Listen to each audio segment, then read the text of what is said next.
Aquí encaja, por ende, el honor militar auténtico, que consiste en que quien se haya comprometido a salvaguardar el suelo común posea realmente las cualidades exigidas para ello, entre las que descuellan la resistencia, la valentía y la fuerza, y esté en verdad resuelto a defender la patria hasta con la vida, y en general, a no abandonar jamás, por nada en el mundo, la bandera a la que prestó juramento.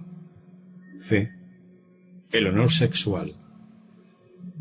El honor sexual se divide en el honor de la mujer y el honor del hombre. El principal y más significativo de ambos es el de la mujer, ya que en la vida de ésta la relación sexual es la más importante. Consiste en la opinión general de los demás respecto a la mujer soltera de que no se ha entregado a ningún hombre, y respecto de la casada de que sólo se ha entregado a aquel a quien fuera cedida por esposa. En cuanto al sexo masculino, consiste en la opinión de que si un hombre se entera de la infidelidad de su mujer, se separará inmediatamente de ella y, en general, la castigará lo más severamente posible. Este tipo de honor detenta muchas diferencias con los dos restantes y sólo se puede explicar y comprender a partir del comportamiento característico de cada género. El género femenino lo exige y lo espera todo del masculino, a saber, que todo lo que anhela y necesita. El masculino le pide al femenino, en principio y de manera inmediata, solo una cosa. De ahí que haya sido necesario crear la institución de que el género masculino pueda obtener la sola cosa que pide a cambio de asumir el cuidado del todo. Institución en la que se cifra el bienestar de la totalidad del género femenino. Pero para lograr ese fin, el género femenino debe mantenerse unido y cultivar el esprit de corps. Debe enfrentarse en bloque al conjunto del género masculino, que gracias a su supremacía intelectual y física es por naturaleza el propietario de todos los bienes terrenales, como si de un enemigo común al que hubiera de derrotar y conquistar se tratase, de manera que, conquistándolo, puede acceder a la posesión de los bienes terrenales. Ese es el fin de la máxima de honor de todo el género femenino, que consiste en que al masculino le sea denegado de plano cualquier comercio carnal fuera del matrimonio, siéndole en cambio autorizado al matrimonial, sin importar si las nupcias se contrajeron civilmente, como en Francia, o de manera eclesiástica, para que todos se vean así forzados al matrimonio, que por lo tanto viene a ser como una especie de capitulación. Solo la observancia generalizada de este proceder puede asegurarle al género femenino en bloque la satisfacción de sus necesidades a través del matrimonio. De ahí que sea el propio género femenino el que vele porque se conserve dicho esprit de corps entre sus miembros, y que cualquier muchacha soltera que, por tener relaciones sexuales, traicione el conjunto de su género, cuyo bienestar se desmoronaría si se generalizase tal práctica, sea inmediatamente execrada del mismo y cubierta de vergüenza. Es decir, ésta habrá perdido su honor, ninguna mujer podrá acercársele, la opinión pública le retirará toda su estima y se la evitará como a la peste.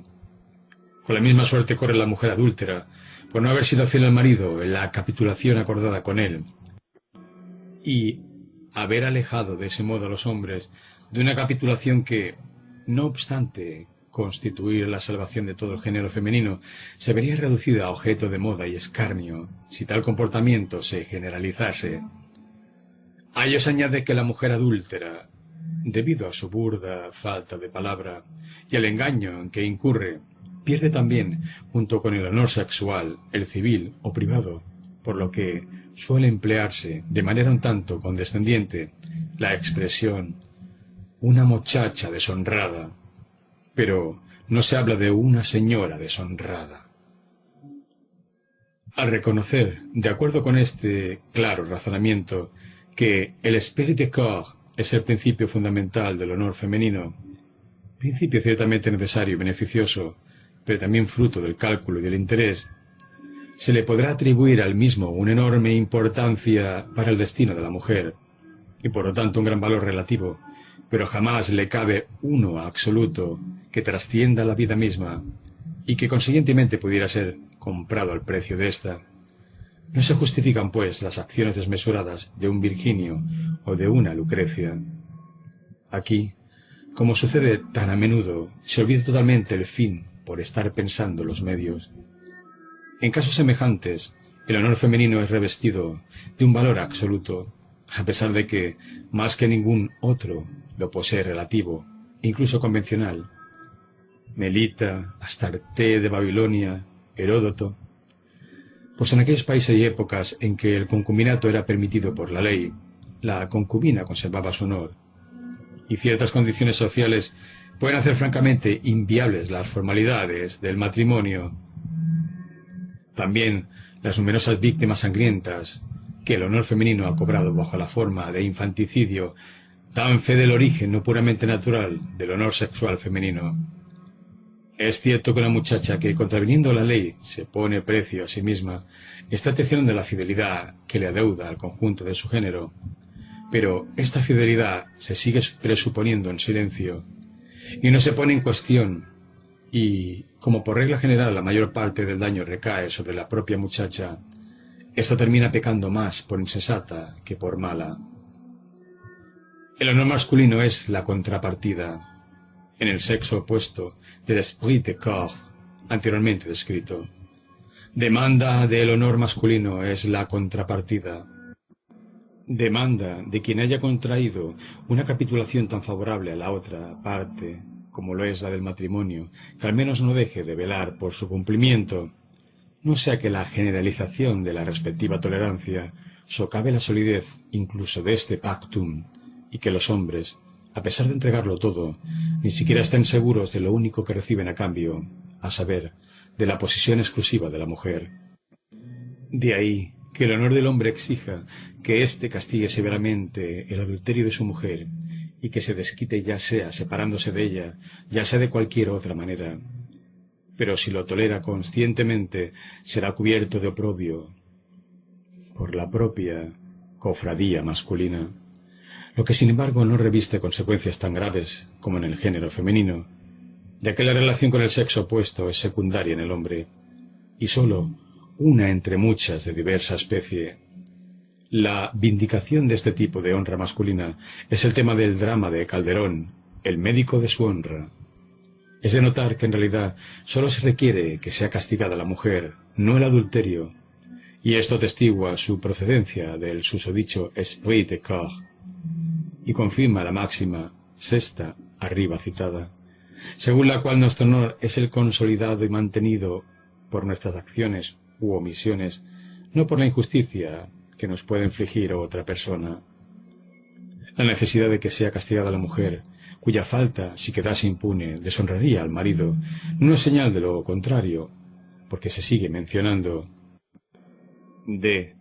El honor nacional. Para completar el cuadro pudiera mencionarse, además, el honor nacional. Se trata del honor de todo un pueblo considerado como miembro de la gran comunidad de las naciones, es decir, considerado como individuo con respecto a ésta. Sus principios son, por un lado, los mismos que los del honor civil o privado, y por otro, los del honor caballeresco. Su existencia con respecto a los estados se justifica por el hecho de que éstos no cuentan con ninguna otra protección. El honor de la humanidad. Bajo honor de la humanidad se entiende la opinión que se formaría sobre la misma un observador imaginario situado fuera de ella, que la juzgase basándose en las acciones de los individuos que la componen. Tiene la única desventaja de que, mientras que las manchas de todo tipo de honor individual se borran con la muerte, las de la humanidad permanecen para siempre. Como tales, hay que considerar la ejecución de Sócrates, la crucifixión de Cristo, el asesinato de Enrique IV, la Inquisición y la trata de esclavos. 2. Del honor fatuo, el honor caballeresco. Por último, mención aparte merece un género muy específico del honor, cuyos principios peculiares, además de ser completamente diferentes de los del honor anterior, el cual se dividía en varias especies, en parte se oponen a estas últimas, por lo que bien pudiera hablarse de un honor espurio, pues no vemos que dichos principios procedan, como los anteriores, de un entendimiento recto que tenga como norte la necesidad y el valor de la confianza generalizada, sino de un flagrante irracionalismo, y al final habrá de confirmarse que a la base de todas sus máximas se encuentra no la razón, como en aquel caso, sino la animalidad o la brutalidad. Dicho género no es otro que el honor caballeresco o el point d'honneur, mientras que el verdadero honor, tratado hasta ahora, aparece y está vigente en todos los pueblos de la tierra y en todas las épocas, con mínimas variaciones debidas a las condiciones locales y temporales. Este otro honor, en cambio, se circunscribe a la Europa cristiana, a la época iniciada con el nacimiento de la caballería y a unas pocas clases sociales, es decir, a una parte relativamente muy exigua de la humanidad. Y mientras que las leyes de los estados tratan de apoyar por todos los medios aquel otro honor universalmente reconocido, a este, en cambio, lo combaten por doquier, aunque desgraciadamente con escaso éxito, porque las amenazas surten poco efecto en personas que juegan con su vida, y porque las leyes solo pueden atacar las consecuencias, no las causas del mal, que residen precisamente en la veneración hacia los principios aludidos, cuyo códex me propongo ahora verter en claros conceptos usando palabras que no por descarnadas son menos fidedignas, algo que posiblemente nunca antes había intentado. Los principios de su códex son los que a continuación se enumeran. Empezaré por aquellos que contravienen más directamente las máximas del código precedente y que permitirán después postular los verdaderos principios fundamentales y acceder a ellos en orden ascendente. De ahí que para este código proceda sobre todo el método analítico, como el sintético se adecuaba al anterior. C'est assez super fin,